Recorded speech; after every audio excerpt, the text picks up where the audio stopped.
মধ্যে কোনো একজন ম্যাচ উইনার নয়। আমাদের অভিষেক শর্মা প্রথম বলে আউট হতেই পারে। তাই বলে কি ইন্ডিয়া ম্যাচ হেরে যাবে বা বিশাল টার্গেট কোনো অপোজিশন টিমকে দিতে পারবে না, এটা কোনো সময়ে সম্ভব না। কারণ ইন্ডিয়ার টিমের মধ্যে একজন ম্যাচ উইনার নয়। অভিষেক শর্মা আউট হলে ঈশান কিষান খেলবে, ঈশান কিষান যদি আউট হয়ে যায় তিলক বর্মা খেলবে, তিলক বর্মা যদি আউট হয়ে যায় সূর্যকুমার যাদব আছে, শিবম দুবে আছে, আমাদের হার্দিক পান্ডিয়া আছে, রিঙ্কু সিং আছে। ভারতের এক একজন ব্যাটসম্যান ১০০ জন ব্যাটসম্যানের সমান। যে কোনো একজন ব্যাটসম্যান যদি চলে যায় বাকিরা ১৫-২০ রানের ইনিংস খেললেও রান ১৯০ থেকে ২০০-র উপরে চলে যাবে।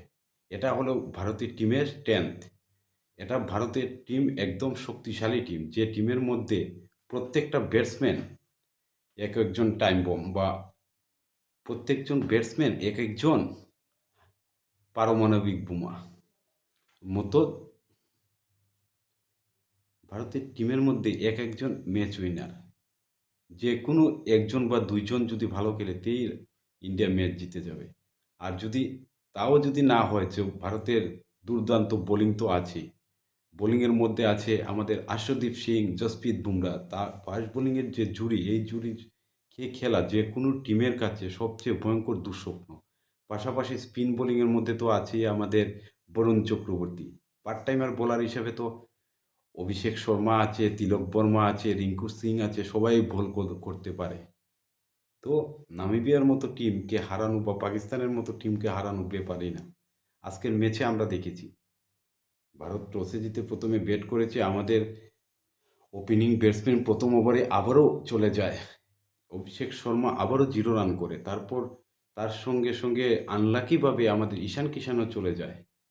তারপরে কিছুটা সময় তিলক বর্মা এবং সূর্যকুমার যাদব ভারতের টিমের স্কোরবোর্ডকে টেনে নিয়ে যায়, কিন্তু পরবর্তী সময়ে শিবম দুবে এসে বাকি কাজটা করে দেয়। শিবম দুবের সঙ্গ দেয় হার্দিক পান্ডিয়া।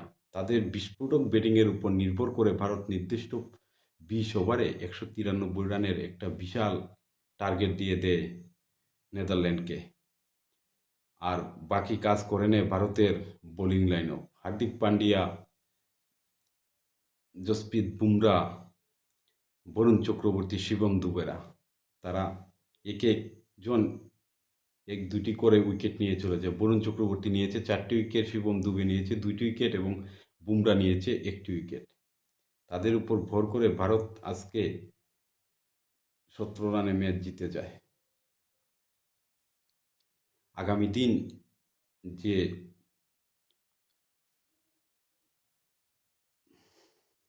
আগামী দিন ওয়ার্ল্ড কাপের সুপার 8 ম্যাচের মধ্যে ভারত তার প্রস্তুতি ম্যাচ হিসেবে আজকের ম্যাচটিকে বেছে নিয়েছিল এবং তারা তাদের কাজও করে নিয়েছে। প্রত্যেকটা ব্যাটসম্যানকে এবং প্রত্যেকটা বোলারকে তারা আগামী ম্যাচের জন্য প্রস্তুত করে নিয়েছে। আগামী দিন খেলা হবে, খুব দারুণ খেলা হবে।